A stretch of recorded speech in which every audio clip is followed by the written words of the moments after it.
Hello and welcome to the 8th episode of the Huntington Whipple League podcast. I am Josh, Player 1 Smith. With me is Greg, Player 2 Sowards, and the Game Genie himself, Jeremy Litton. And on this episode, we've got the NWLA Power Rankings way too early, way too early. Our Week 3 Power Rankings for our own league, and the special interview with Nick Scala and Ryan Pritt of the Breaking Balls.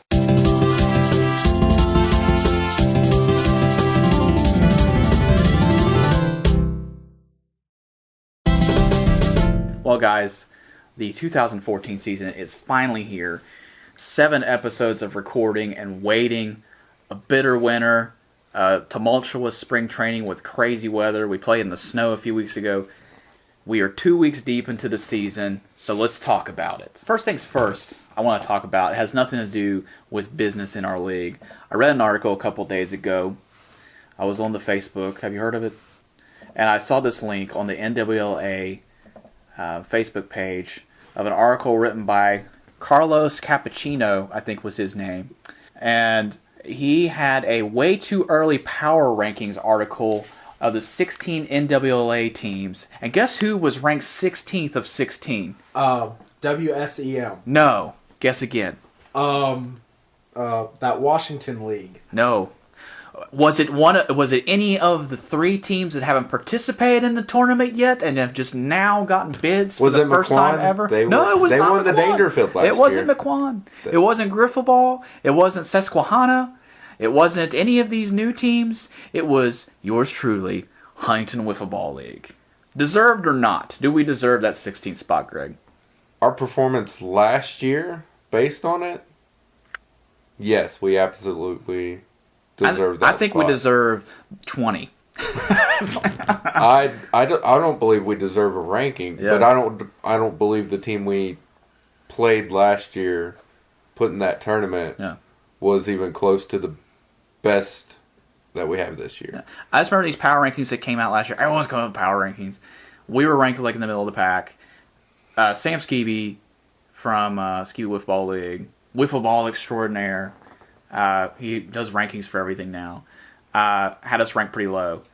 Alex Shore of WSEM had us ranked pretty low. It turns out they were right. They based their arguments based on what you told me earlier, which was what? Our pitching was not impressive last year, and we used these giant gorilla bats that, my 2-year-old son could hit home runs with. Yeah, and they got this from watching our videos, because that was.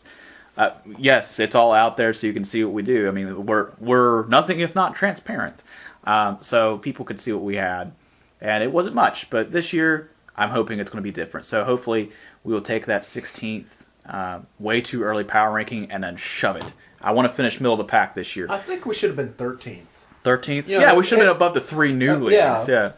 Well, we switched to the yellow bat this year, which is just a tremendous change in the play style. It's a new touchstone for the league. We've reached a new level. I have seen some promising pitching that probably touched the best teams in the tournament. And they're all new people we didn't even know last year. The league is completely different from this is not the same league as last year. We have completely switched gears. We've lost almost everybody we gained last year and got even newer people. Better. I would say, even better. Better people. Performing, not better people. I mean, it's like I don't know. That's messed up. There were some criminal records with last year's team. We have less shady characters. None of those crimes were committed on the field, so that we know all is forgiven. Oh, and since speaking of Carl, who wrote such a wonderful article. Carl. Thanks for that, Carl. I would like to ask, once again, Little Detroit, Big Detroit game. Hashtag Little Detroit. Yeah. When's it going to happen? Respond. Your machine, my machine. Yes.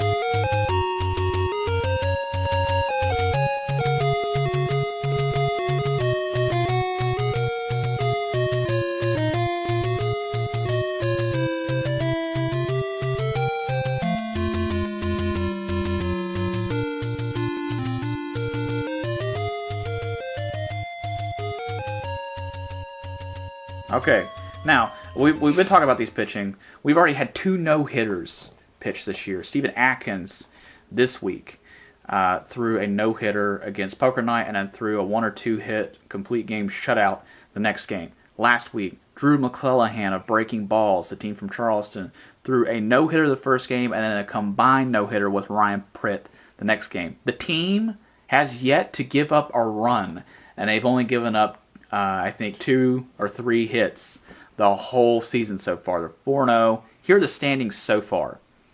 Breaking Balls, 4-0. We'll stick to the division here.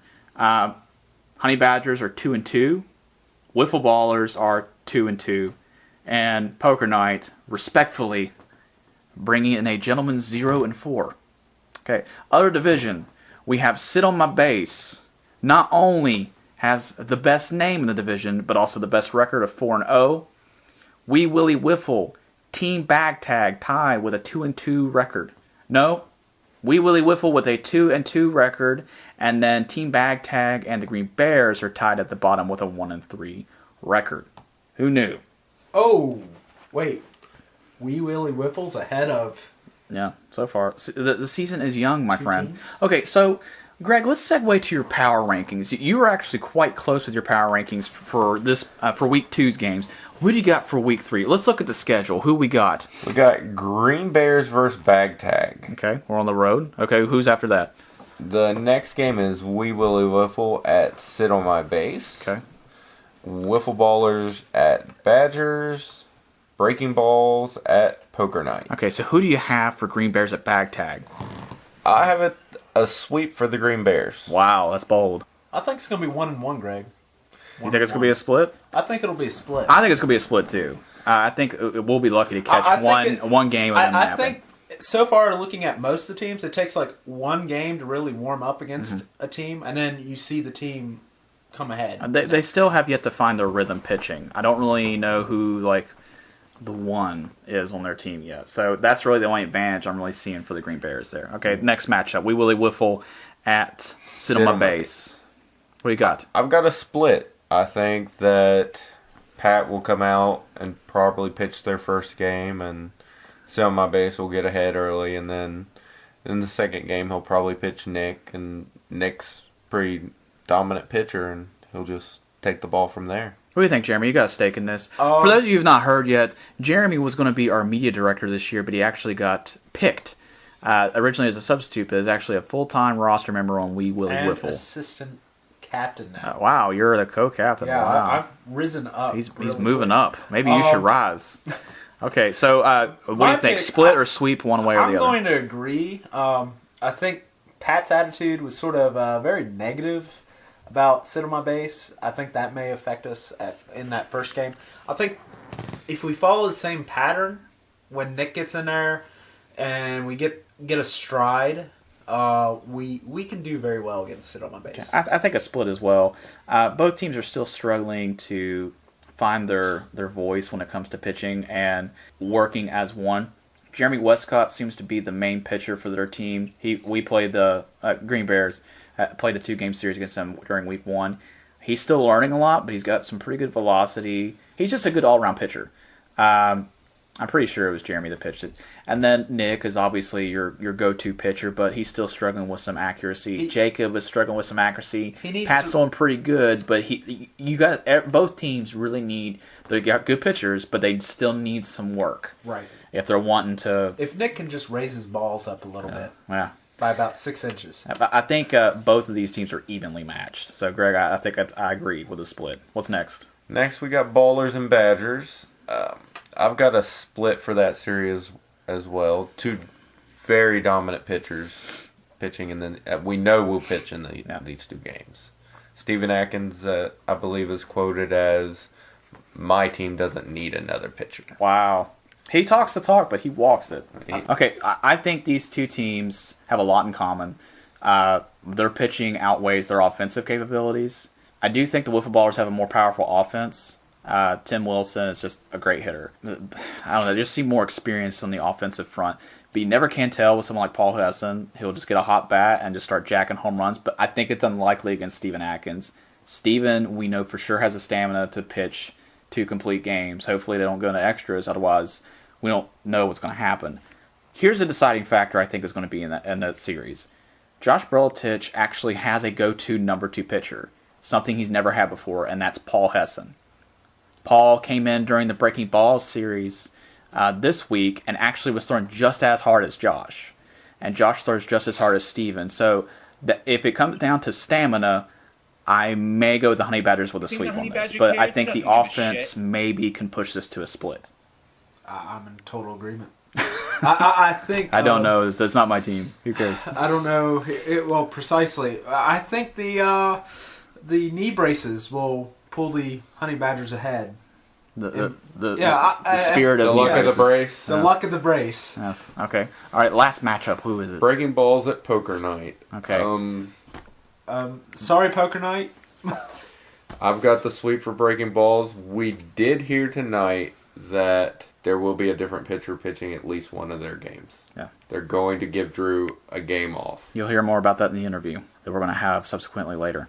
Okay, so I think... Oh, sorry. No, that's fine. I think... So who are you going with? What is it going to be a sweep? It's going to be a sweep for the Breaking Balls. Okay, I am just for the sake of an argument, I'm going to go with however paranormal this happens, by any means necessary, it's going to be a split. Poker Night has got to get that first one. I know no matter what, Poker Night is going to go out there. They're going to have a good time. I believe they play us week 4, so if not this week, then definitely next. Poker Nights this year is Welfare Warriors. I can. Well, except no, they are not the welfare. They are not the whipping team. Dick move, Jeremy. No, they're not the whipping team, which I think is what's great about the league this year. There is no whipping team. There's just teams that are getting beat. That's it. Poker Night is a team I'm looking forward to most to play when interleague play starts to come up. I know, guaranteed, we're going to party with these guys when we play the doubleheader against them later this year. But, if last year, the Maroon squad, they should have finished undefeated, but an unlikely team beat them. I mean, I think it's possible. Two unlikely teams. With Breaking Balls, the team is solid, but if you're missing 1 or 2 crucial guys, it's possible to beat them. And it's not that Poker Night's bad. It's just they don't really have a strong pitching presence. They can hit the ball, but, a lot of it's just, sort of willy-nilly, just going about it. They're there to have fun, which is, I wish everyone had the same attitude that they did. So just to be optimistic and just for the sake of argument, I say a split. Jeremy? Sweep.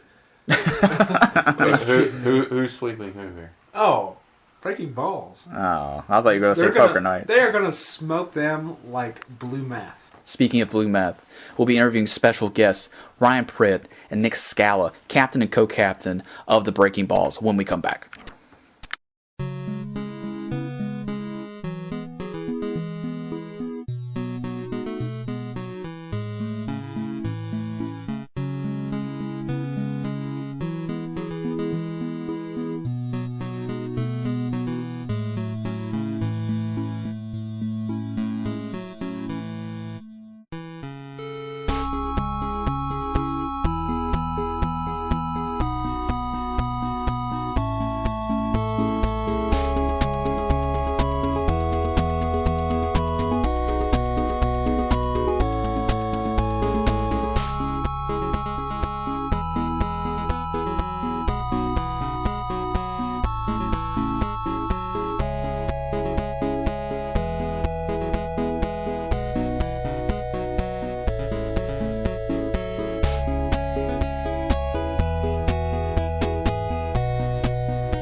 Special guests with us this episode, captain and co-captain of the Breaking Balls, Ryan Pritt and Nick Scala. How you guys doing? We're doing great. Thanks for having us. Thanks a lot of fun. Thanks for coming. Okay. So, let's just start from the beginning. What brought you to the league and how'd you hear about us? Tell me a story. I saw you. I was at work one night, and I saw on Facebook, I don't know how it appeared, but I saw join the Charleston Fall Ball Wiffle Ball League. And I said, hell yeah, I wonder if anyone wants to do that. So I sent it out, and I shared it, or whatever you call it, and Ryan was sitting across the room, across the hall, or across the way, and he said, yes, let's do this, and got Ryder into it. He did most of the recruiting after that, but that's how we heard about it on Facebook. Cool. I am the talent scout. Every team's got to have From one. what I've heard, you've done a pretty good Yeah, job. it's like, you win. I may not win league MVP, but I might win GM of the year. So All right. that's good. That's not an award, but okay. It could be in the future. All right. So, to dig deeper, how do you guys know each other? Well, I work with Ryan and Jeff at the newspaper, at the Gazette. Ryan knows Stu Yeah, from, go ahead. me and Rob and Gordo have been playing Little League together since we were 10.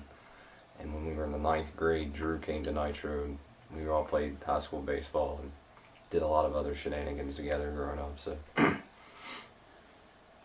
Deep connections. Long lasting. You said you still play Little League. You don't still play Little League, right? It's like you played Little League together since you were... well, when we Okay. It's getting a little got creepy. to high school. Yeah. Might be the only place I could still hit in. You don't want to challenge Little League All-Star players. We did that when we played in Hurricane at the city park, and they just killed us. Like, they have, like, the hand-eye coordination. They're like Titans or something. You can't do it. So that leads us into our next question, actually. We've been wondering, what preparations have you been doing? Some of us speculate that it's been something out of Rocky IV, but actually it appears that you've been in Little League with everyone on your team since, like, age 5. So is someone on the juice, is what he's asking. Yes. your team's on fire. All right, will you willingly submit a pee sample? I think is what he's getting to. I will, yeah, sure. I think we have, we'll check with our council on that. Yeah.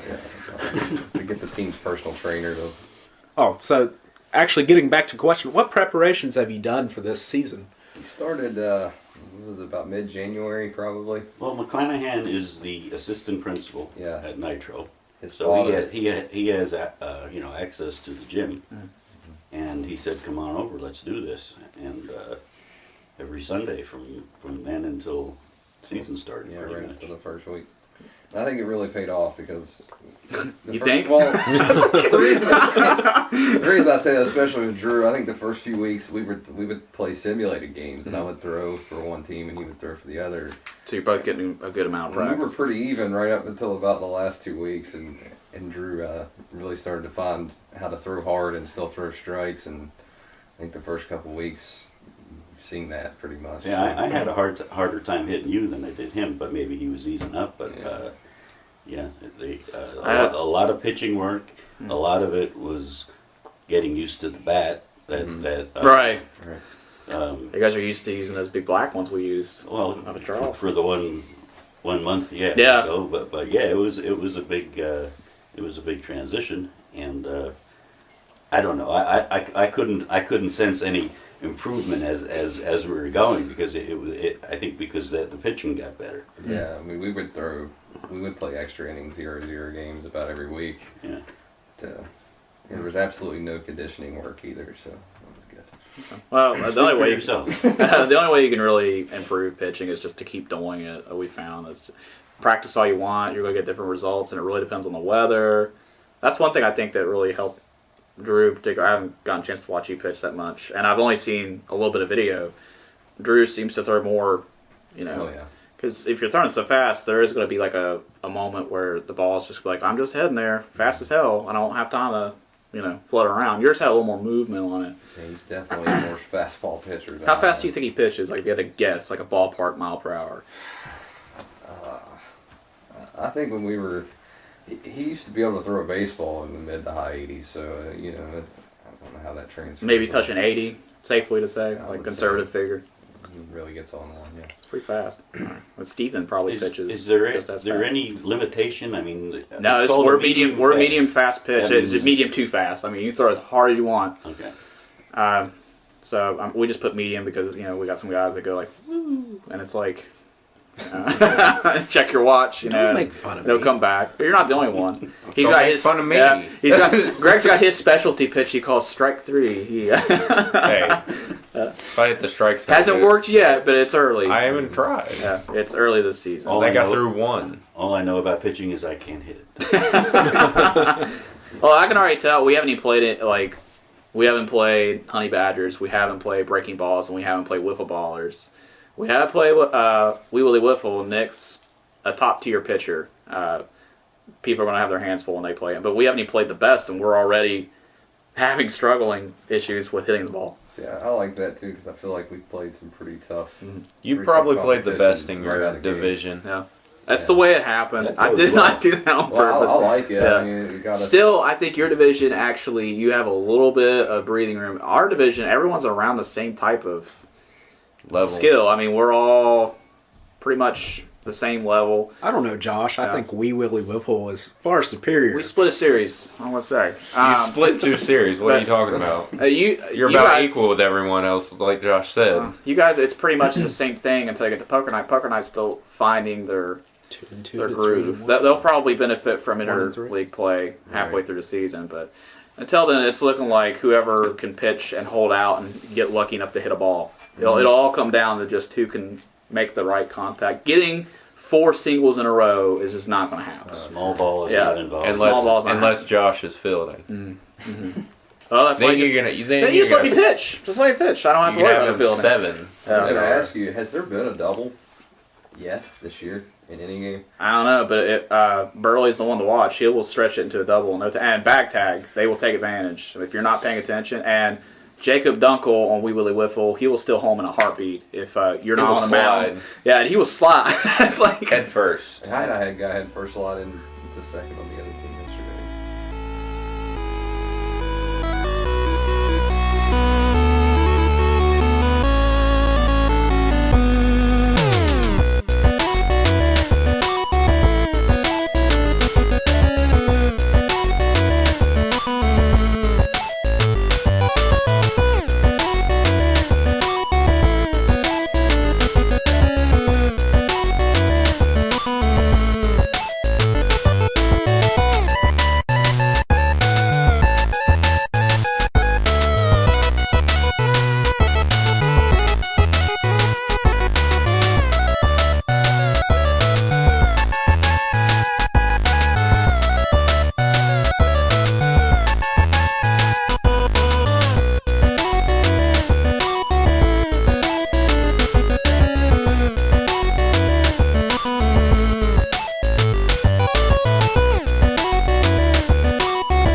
okay. So you guys have not. You have the unique vantage point in this league of not really being priorly involved in the Huntington area. You sort of got injected in that ill-begotten Charleston venture. So what were your initial thoughts, not just from Charleston, but coming from Charleston into the Huntington part of the league, the original chamber of the league?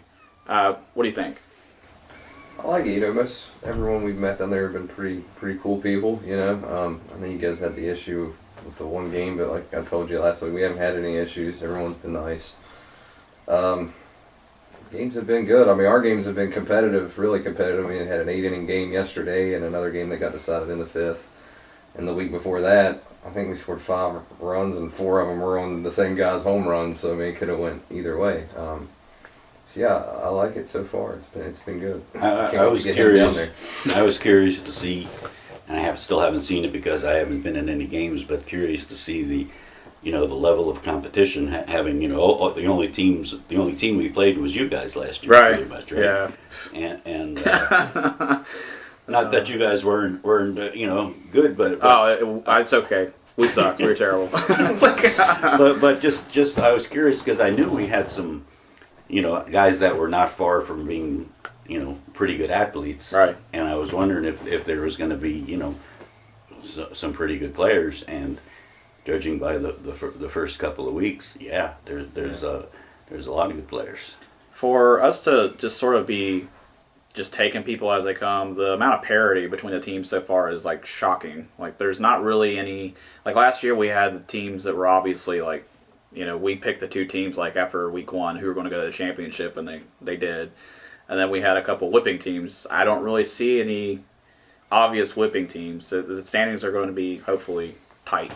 There's going to be just not that it's going to matter. Everyone's going to make it to the playoffs, but having any game, it's just anything can happen. It's a luxury we haven't had before. We haven't had a single mercy rule yet. Yeah, which is good. That was the whole purpose of getting rid of those black bats. It's going to be hard to score that many runs on anybody with those yellow The bats. great equalizer was the yellow bat, I think. We've had some games where both sides are just scoring runs, just where, there's a pitcher that's just struggling, or they got a guy on there that doesn't really, he's not offering much as far as movement. We had a 9-6 game yesterday.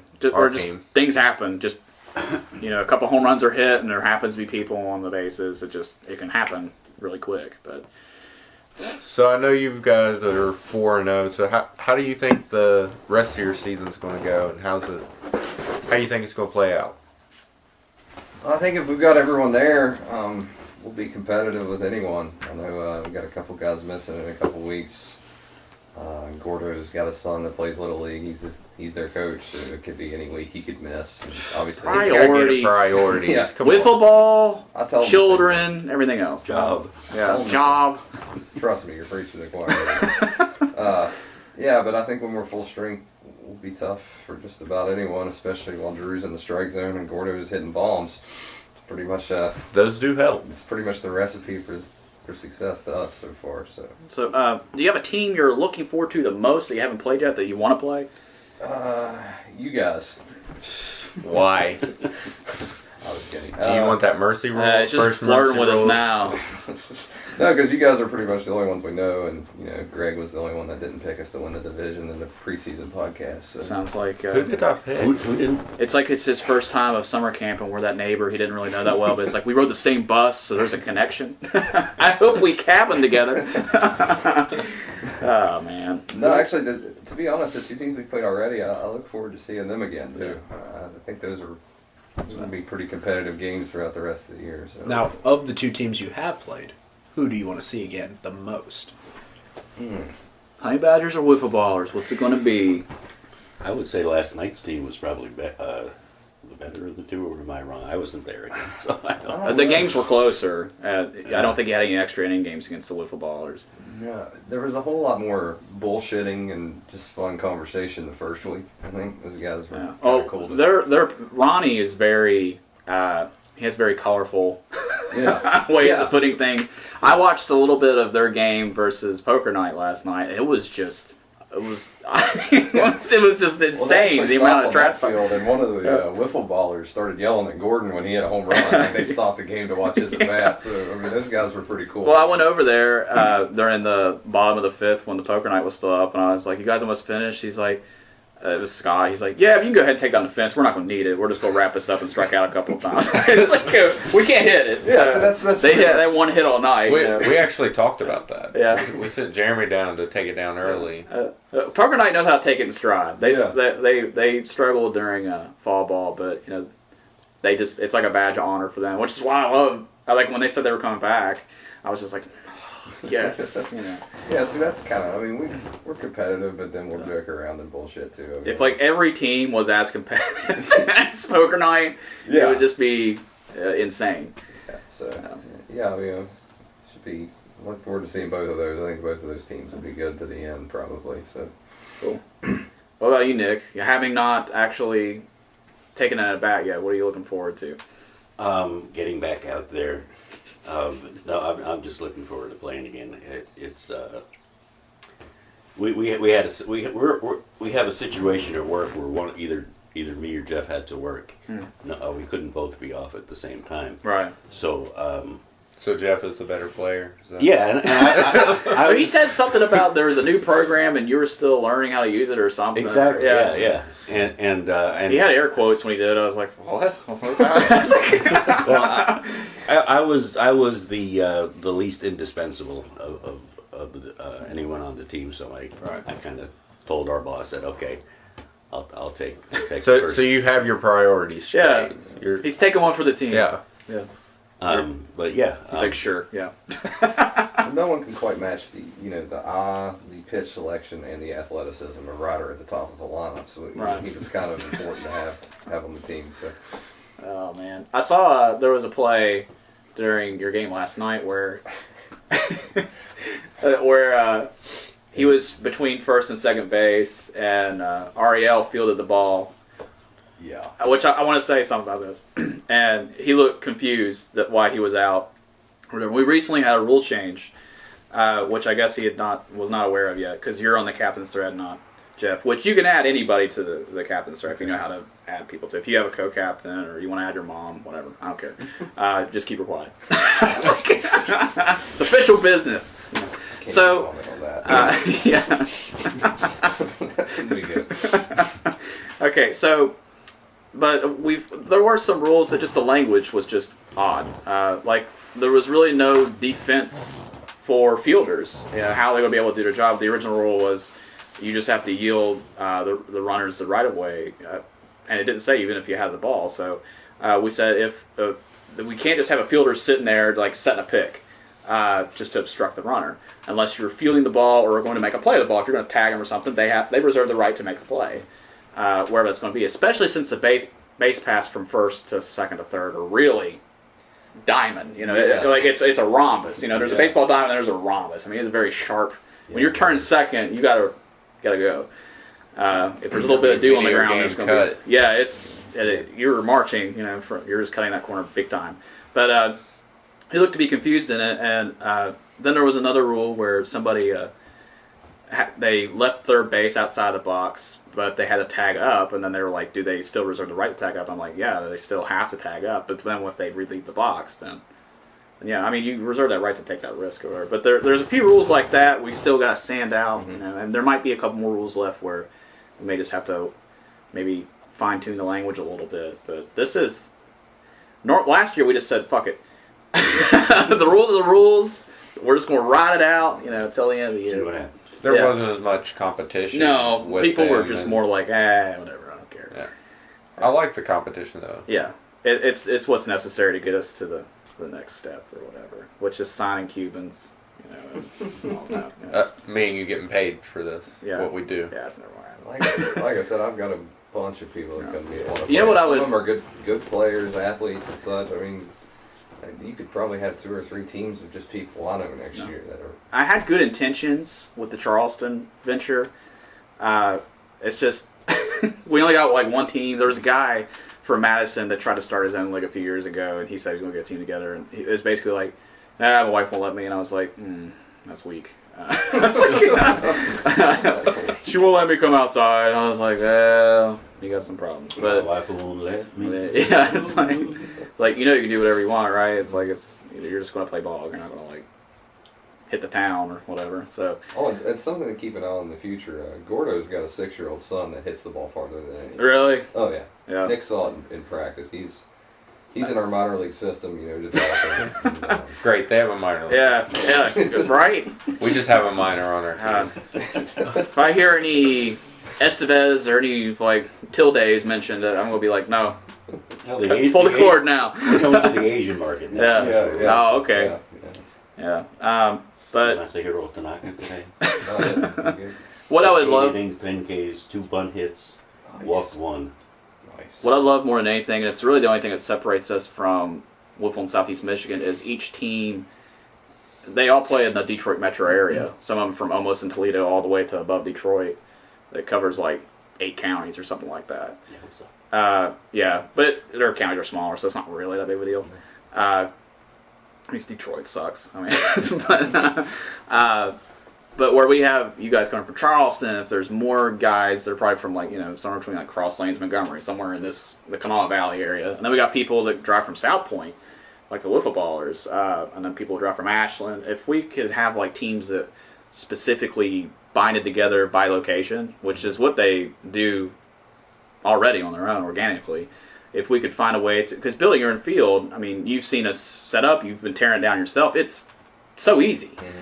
If we get it to where people could actually set up their own field, then you could play any time. You know, we could make the schedule together. That's what kind of makes their league a little more fluid than ours. It's like it's not this one big, mess of just like everyone's playing on top of each other. But you kind of just get to travel around at your leisure. It'd be 10 weeks. You don't be driving 5 times during the whole season. And, if we had like an equal amount of teams on each side of like Putnam County, just like in Kanawha and Cabell. Eastern Conference, Western Conference. Yeah, you wouldn't be driving outside of your area.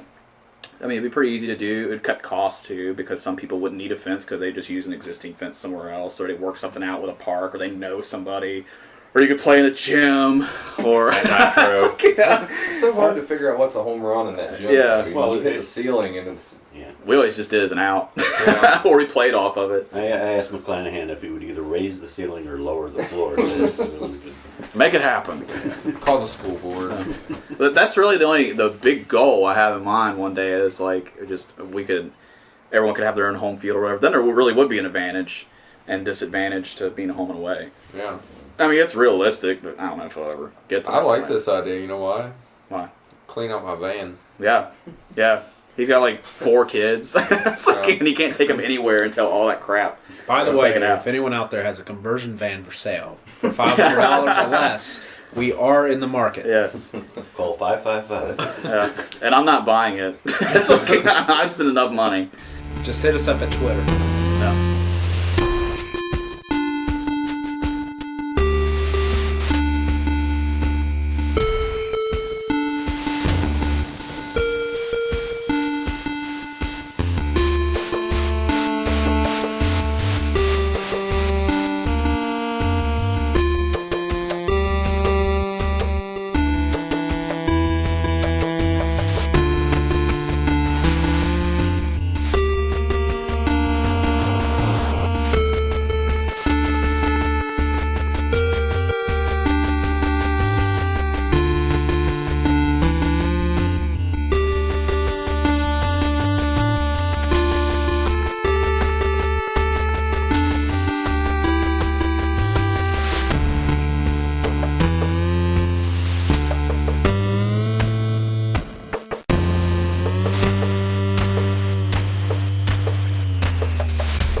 Well, Nick, Ryan, thanks for your time.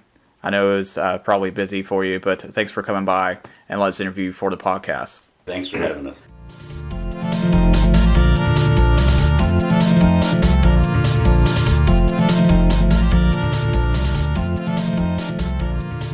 So long, farewell. No? Okay. We out, bitches. And that's all we had to discuss on this episode of the 8-Bit Podcast. Signing off, I'm your host, Josh, Player One Smith, with my co-host, Greg Sowards. and special producer / game genie. Jeremy Litton. We'll talk to you soon. Out, bitches.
Say my name. Commissioner. You're damn right. And if you want to listen to more podcasts, you can go to our website at www.huntingtonwiffleball.com and click on podcasts. Bitch.